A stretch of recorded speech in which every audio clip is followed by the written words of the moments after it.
The Islamic city planned for North Texas is undergoing a rebrand. This is Friday, November 14th, 2025. Texas Scorecard presents the day's first news for the Lone Star State.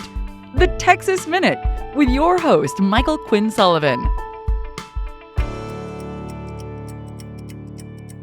Thanks for starting the end of your week with the Texas Minute. A congressman from the Lone Star State wants to freeze all immigration into the United States. More on that story coming up.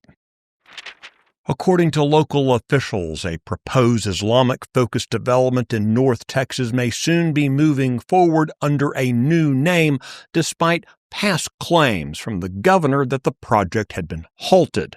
The controversial Muslim community known as Epic City is planned for property located in the unincorporated areas of Collin and Hunt counties. It now appears that the developers are preparing to very soon submit their plans for review, but with a new name, the Meadow. After the Islamic project was first revealed, state and federal agencies opened investigations. So far, though, most of those have failed to find legal reasons to block the planned Islamic community. Attorney General Ken Paxton said last month that his office had found evidence that the developers violated federal and state security laws, but no further information on that development has been released. So far, the site of the proposed Islamic community, no matter what it's going to be called, remains a literal meadow and not a city. Going forward, courses that advocate gender or race ideology or topics related to sexual orientation or gender identity will require campus presidential approval in the Texas A&M University system, and that approval authority cannot be delegated by the campus presidents to their subordinates. The new rule also restricts faculty from teaching material that is inconsistent with the approved syllabus for the course or introducing a controversial matter that's not connected with the class subject. Republican U.S. Representative Chip Roy is introducing legislation that would freeze all immigration into the United States until certain criteria are met, including reforms to chain migration and birthright citizenship and ending H-1B visas. In announcing his proposal, Roy said the nation's record-high foreign-born population is creating a, quote, cultural problem about who we are as Americans. His measure would require vetting people for their adherence to Sharia law. The congressman is also calling for action that would force the courts to revisit Plyler v. Doe.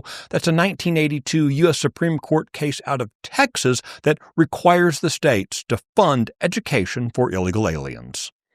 The Texas Minute will be right back. News and analysis on what's happening in Texas. End your day with daily headlines from Texas Scorecard. Every day at 5 p.m., join me, Brandon Waltons, as we recap the biggest stories of the day and talk about why they matter to you. From the state capitol to town hall, there's no shortage of events happening. Keep up with it all. Watch and subscribe to Daily Headlines from Texas Scorecard.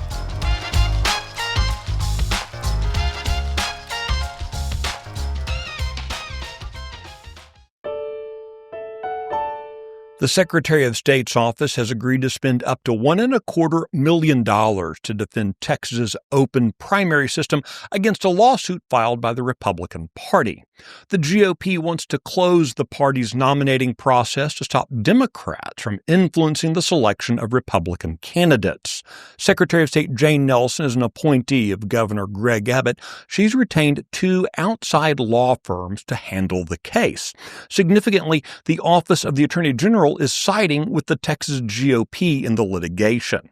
In closed primary states, voters must declare their party affiliation in advance of the election, and only those so registered can participate in that party's nominating contest. The Republican Party of Texas sued the state in September, arguing that open primaries violate the GOP's First Amendment right to free association by allowing Democrats and independents to influence Republican nominations. You can find details on that story and the others mentioned today, as well as keep up with the latest news by visiting TexasScorecard.com.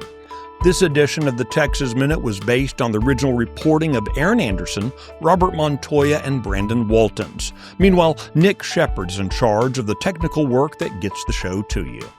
I look forward to seeing you out around the Lone Star State. Now go have a great weekend.